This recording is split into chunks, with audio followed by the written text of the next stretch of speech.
not slaves, not aliens.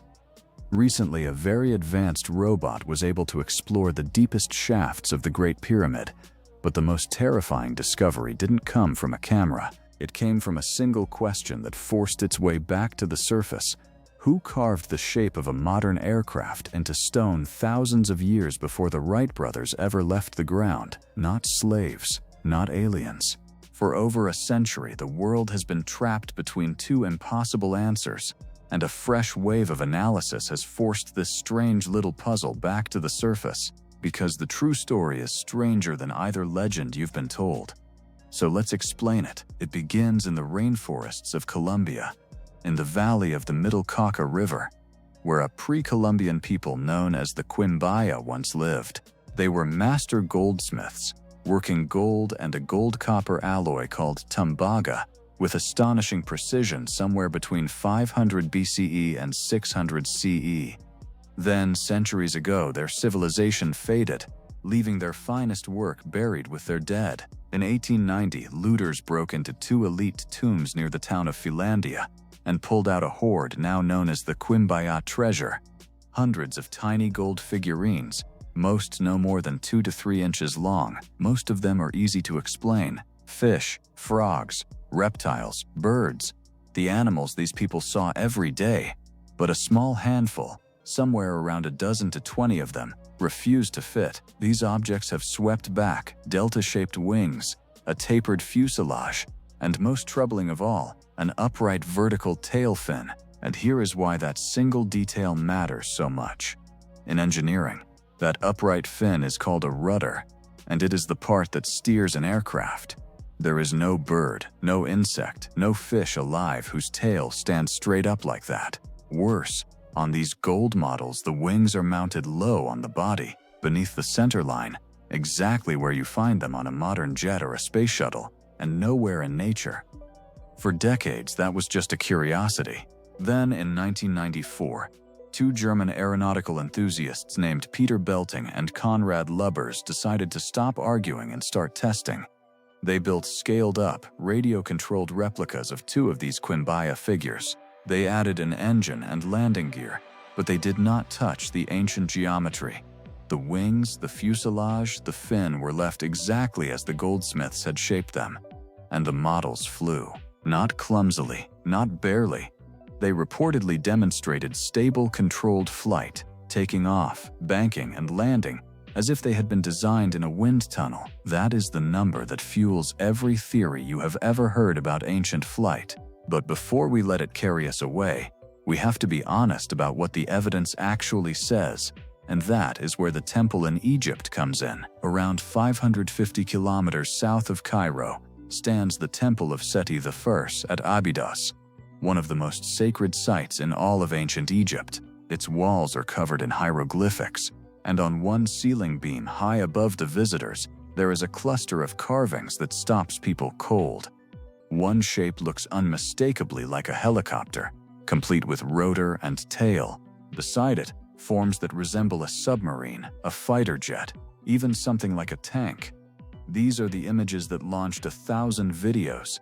An Egyptologist, Dr. Ruth McKinley Hover, is credited with a widely circulated photograph of the panel, and from that single image the legend spread across the world. Now, this story is often told as a 2,000-year-old carving. The truth is even more staggering. The temple's construction began under Pharaoh Seti IV, who reigned around 1294 to 1279 BCE, and was finished by his son Ramesses II.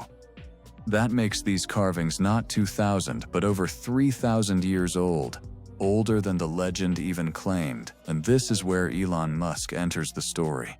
Musk has flirted with exactly this kind of idea before. On July 31st, 2020, he tweeted 4 words that detonated across the internet. "Aliens built the pyramids, obviv." That post collected over 533,000 likes and more than 93,000 retweets, and it dragged every ancient technology theory, the pyramids, the Quimbaya jets, the Abydos helicopter, back into the spotlight at once. Egypt did not take it quietly. The country's chief archaeologist, Zahi Hawass, fired back that, What you said about the pyramids is completely hallucination, and Egypt's Minister of International Cooperation, Rania al-Mashat, publicly invited Musk to come and see for himself. So what is the truth? Oh, and by the way, this entire video was made by an AI engine in one click, 0 human edits, on DVOcean.io. Because as with the pyramids, the real answer is more remarkable than the fantasy, and it lives in the details the theories quietly skip over. Start with the temple. Egyptologists explain the helicopter panel with a single word, palimpsest. In ancient Egypt, pharaohs routinely recarved the inscriptions of those who came before them. The original carving, cut for Seti I, read, "He who repulses the 9 enemies of Egypt." Later, under Ramesses II, that text was filled with plaster and recarved into a new title, "He who protects Egypt and overthrows the foreign countries." Over 3,000 years, the plaster crumbled away, and the 2 overlapping inscriptions bled together. What looks like a helicopter is 2 different sentences, carved by 2 different kings, fused by erosion, and completed by the human mind's hunger to see machines in the noise. That instinct has a name, pareidolia, the same reflex that finds faces in clouds. And the golden jets, mainstream archaeologists see stylized animals, flying fish, birds, a winged catfish, shaped by artists who blended creatures freely and never aimed for realism. That upright fin that so resembles a rudder may be nothing more exotic than a loop, cast so the figurine could hang from a cord as a pendant. The models flew in 1994, yes, but so will countless shapes once you add an engine and a modern center of gravity. Flight proves the geometry works. It does not prove the Quimbaya ever left the ground. As for Musk himself, the story did not end with the alien tweet. He later shared a BBC article titled, "The Private Lives of the Pyramid Builders," and admitted it provides a sensible summary for how it was done. The man who said aliens built the pyramids quietly conceded that human beings did. That is the answer. Not visitors from the stars, not lost civilizations flying gold jets over the Andes. Human beings, goldsmiths in a Colombian valley, stonecutters in an Egyptian temple, so skilled, so precise, that thousands of years later we still refuse to believe our own ancestors were capable of it, and maybe that disbelief is the real monument they left behind. That's it for today. Subscribe to our channel and hit the notification bell.